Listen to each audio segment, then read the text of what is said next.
show you, I'll give you a better indicator if you're looking at an inverted forefoot, an everted forefoot, or a rectus forefoot. Okay? The reason you have to do that is because we have to position the angular measuring part of the tractograph either medial or lateral, depending on a varus or valgus forefoot. So, if we identify that the patient has a forefoot varus, we need to put this 360-degree compass portion on the lateral aspect of the foot. All right? And basically all you do is you put one arm on the plantar plane of the med heads, make the other arm, in essence, perpendicular to a vertical bisection of the calcaneus. Now this tractograph is nice because it has kind of a ability to measure or a line that we can use to bisect or visually bisect the calcaneus with if we need to. Okay? If the patient has a forefoot valgus, you have to put the 360-degree compass medially in order to measure and properly measure the forefoot valgus. Okay? So if you're going to use a tractograph, you have to identify if the patient has a forefoot varus or a forefoot valgus first, then position the tractograph accordingly. So OED is easy. Very good. All right, Doctor, I'm going to have you turn over and be supine again for me, if you would, please. Thank you. All right. Now, we did not measure first metatarsal phalangeal joint dorsiflexion, first MPJ dorsiflexion. First things first, what's the normal amount of dorsiflexion we look for on our clinical exam? 65 degrees or better. Very good. All right. So we look for 65 degrees or greater. In the last group, many people were disconcerted when their friends were getting 90 degrees, more than 90 degrees. That's great. They just need to get 65 degrees. Okay? What are our reference lines for checking first MPJ dorsiflexion?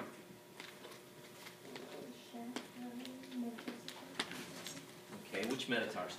First metatarsal. All right, and where is that bisection, the first metatarsal? It's medially, correct? Yes, it is. Very good. So medial bisection of the first metatarsal, first ray, and then what's our other reference lines? Proximal phalanx. Good. Bisection of the medial aspect of the proximal phalanx. Absolutely correct. Very good. All right. So we want to use two reference lines. Bisection of the first metatarsal medially, bisection of the proximal phalanx of the hallux. Okay? Those are our two reference lines. We do not use the entire hallux for this reason. When we dorsiflex the hallux, what is happening at the distal phalanx in our patient here? It's hyperextending, isn't it? It's extending her distal phalanx, which would throw off your bisection. So we only need to bisect the proximal phalanx.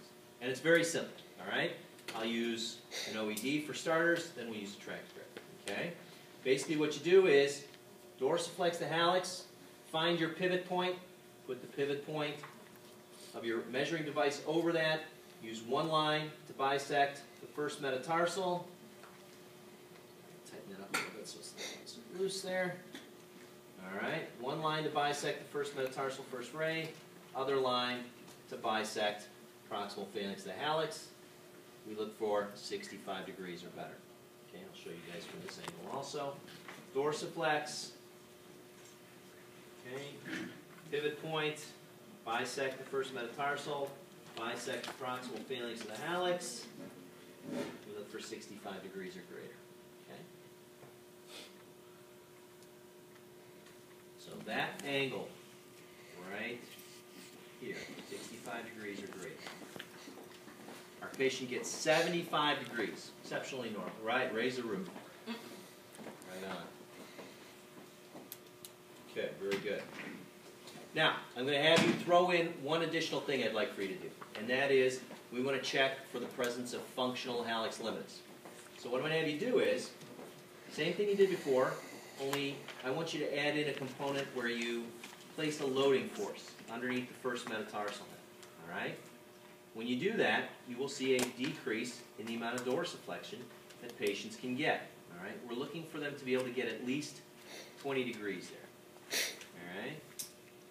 Generally, if they get 15 or less, it's thought that there's a good likelihood they have a functional hallux limitus. Okay? Again, when you take away the loading force, plenty of dorsiflexion to be had. All right? Apply the loading force, limits dorsiflexion.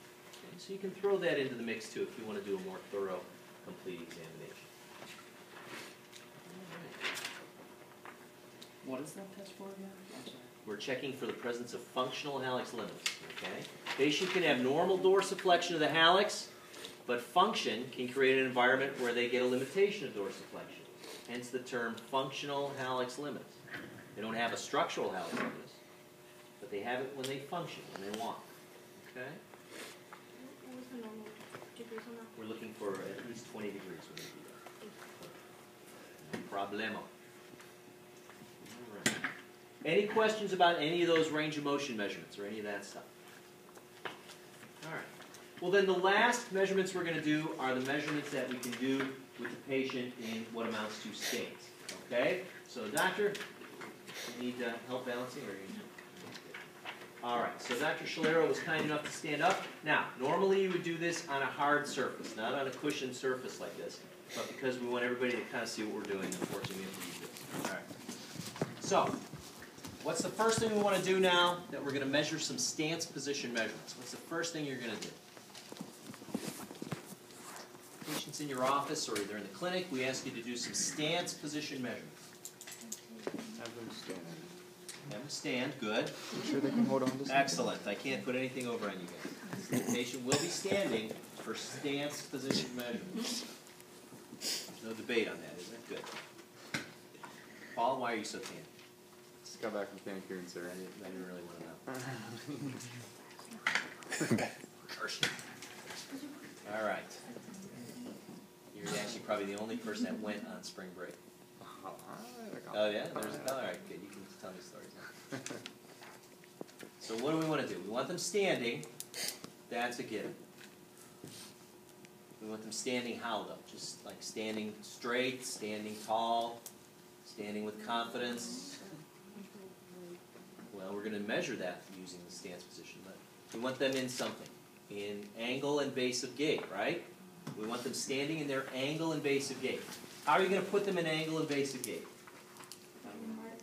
Good. Then walk in place. That's a typical way that it's done.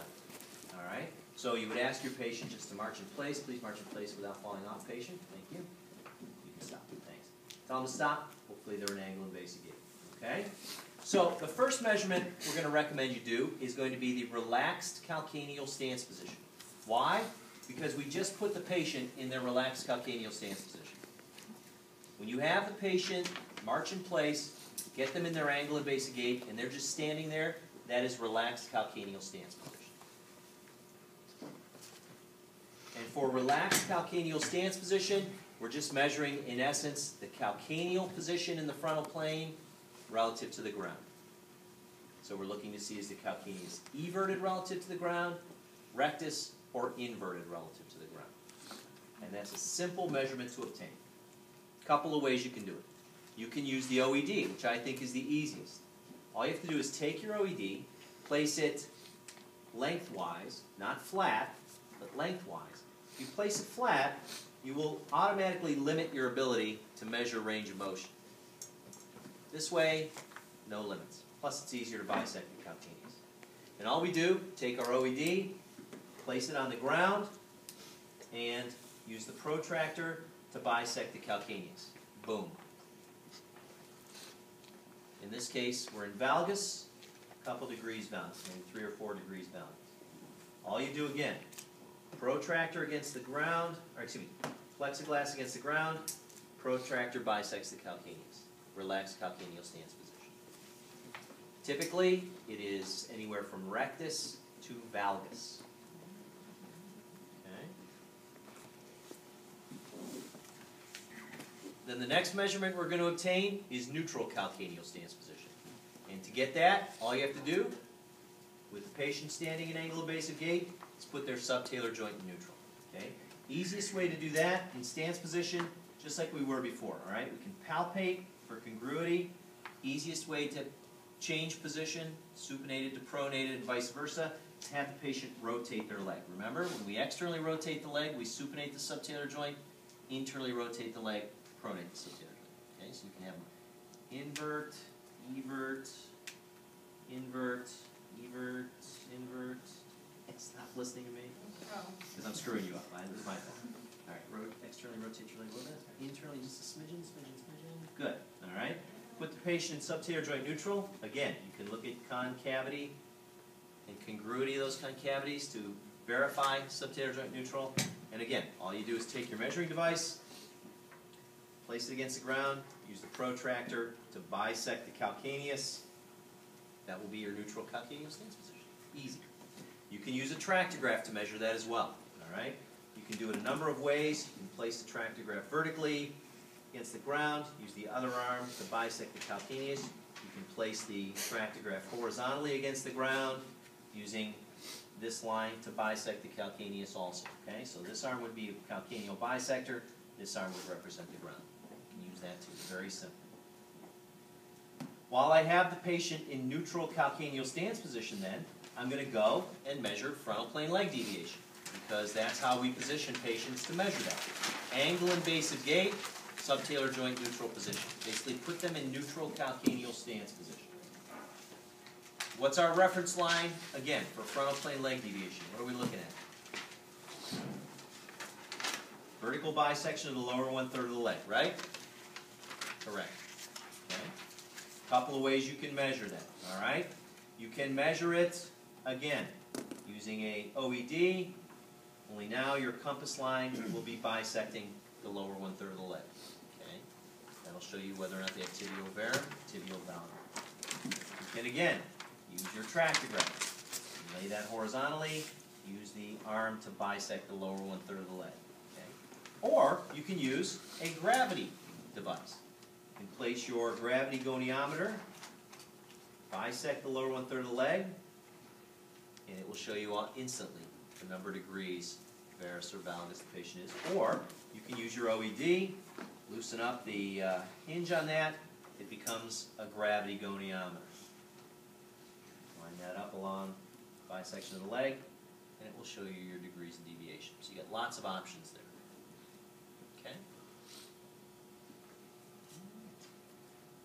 Lastly then, we want to measure limb length. And I'm going to recommend that you measure limb length with your patient standing. Not lying down, no other way. All right? Why? Because there are basically two components or two potential reasons a patient has a limb length. One, structurally, right? They have one leg is structurally longer than the other. What's the other reason? Functionally, exactly. Their function may bring about a limb length discrepancy. Remember, when you pronate the subtalar joint, you functionally shorten the limb. When you supinate the subtalar joint, you functionally lengthen the limb, meaning that any of those motions during gait can lead to possibly a lengthened or shortened limb, right? Very good. So, when measuring limb length discrepancy, do the same thing you just did for the other three measurements we talked about. Have the patient march in place, put them in angle invasive gait, all right? And then you can locate either the ASIS or the PSIS, or both. Typically we may do both, because we want to look for any sagittal plane tilt to the pelvis a lot of times. But for now, we'll just show ASIS, all right? So you locate the patient's ASIS. Doctor, if you would please. Thank you, ma'am. All right, so Dr. Shalero has found her ASIS. We have placed her in angle invasive gait. First thing I'm going to do is, with her just standing in relaxed calcaneal stance position, measure ASIS to the ground.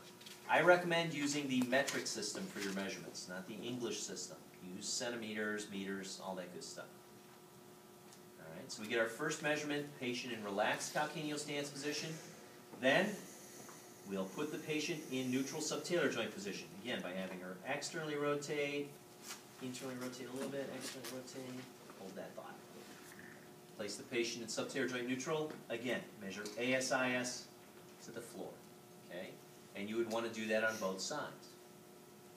Now, if you had a obvious limb length discrepancy between the two sides with the patient in neutral calcaneal stance position, that would show you a structural limb length component. All right? If you had a limb length discrepancy with the patient, if you had a limb length discrepancy with the patient in relaxed calcaneal stance position, then that would show you potentially any functional limb length discrepancy. And by looking at the two, you can determine, is the limb length discrepancy a functional, structural, or a combination of the two to better treat it. Yes, sir? I apologize, doctor. You said if there's deviation when they're standing in the relaxed calcaneal stance position, that's a structural deviation. No, relaxed is functional. Right. By the way, we do have a limit to the number of questions people with the last name Preston can ask. I'm pretty sure. Everyone else is unlimited, because there's so many damn Prestons here. You've got to limit you guys. We call it the Preston Moratorium. You can look it up. Check up on the 3rd floor. It's up there. I'm just kidding. By the way, I'm digging the beard. I know, right? Right.